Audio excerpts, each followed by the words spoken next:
Bonjour, dans cette première vidéo, on va s'intéresser au déclenchement de la Première Guerre mondiale et à son déroulé.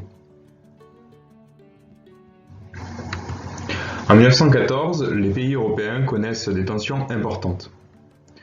On a des querelles sur les frontières, c'est le cas notamment entre la France et l'Empire d'Allemagne pour l'Alsace et la Lorraine, qui ont été capturées ou qui ont été conquises par l'Allemagne en 1870 et que la France souhaite récupérer. Il y a également des rivalités économiques et coloniales, c'est le cas encore une fois entre l'Allemagne et la France pour le contrôle du Maroc notamment. Pour se protéger, ces États forment deux grands systèmes d'alliances, la Triple Entente, qui comprend la Russie, la France et le Royaume-Uni, la Triple Alliance, qui comprend l'Allemagne, l'Autriche-Hongrie et l'Italie jusqu'en 1915. L'assassinat de l'archiduc François Ferdinand le 28 juin 1914 par le nationaliste Gabrielo Principe entraîne le déclenchement de la Première Guerre mondiale le 4 août 1914. La guerre donc débute en 1914 par une grande offensive des Allemands à l'ouest. Rapidement donc, les Allemands menacent la capitale française, mais sont arrêtés par les Français lors de la bataille de la Marne à l'automne 1914.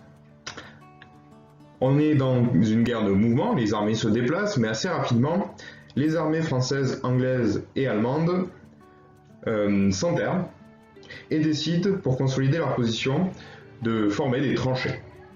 C'est donc bien la fin de la guerre de mouvement qui aura duré assez peu de temps, moins d'un an, pour passer à une guerre de position qui, elle, va durer 3 ans, jusqu'en 1917. À partir de ce moment, le front bouge peu. Les grandes batailles comme Verdun, de février à décembre 1916, ou encore la bataille de la Somme ou le chemin des Dames, font de nombreux morts, mais aucune armée n'arrive à prendre un avantage décisif. L'année 1917, elle, est décisive. C'est d'abord l'entrée en guerre des États-Unis du côté de l'Entente. C'est également les deux révolutions russes qui entraînent en décembre 1917 la sortie de la Russie de la guerre et un armistice entre Russie et Allemagne qui signifie la fin des combats entre ces deux puissances. En 1918, cependant, l'Allemagne reprend la guerre de mouvement. Elle tente par une dernière offensive de remporter la guerre, ce qui entraîne la seconde bataille de la Marne. Cependant, l'armée de l'Entente, commandée par le général Foch, finit par l'emporter et l'Allemagne est vaincue. Finalement, le 11 novembre 1918, l'Allemagne est obligée de signer l'armistice de Rotonde. C'est la fin de la Première Guerre mondiale.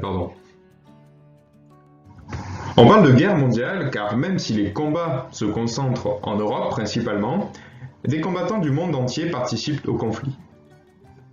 Les Européens emploient de nombreux combattants coloniaux, c'est-à-dire qu'ils viennent des colonies. Par exemple, on a les tirailleurs sénégalais français. Et en tout, dans l'armée française, ce sont près de 600 000 combattants qui vont rejoindre les rangs de l'armée française.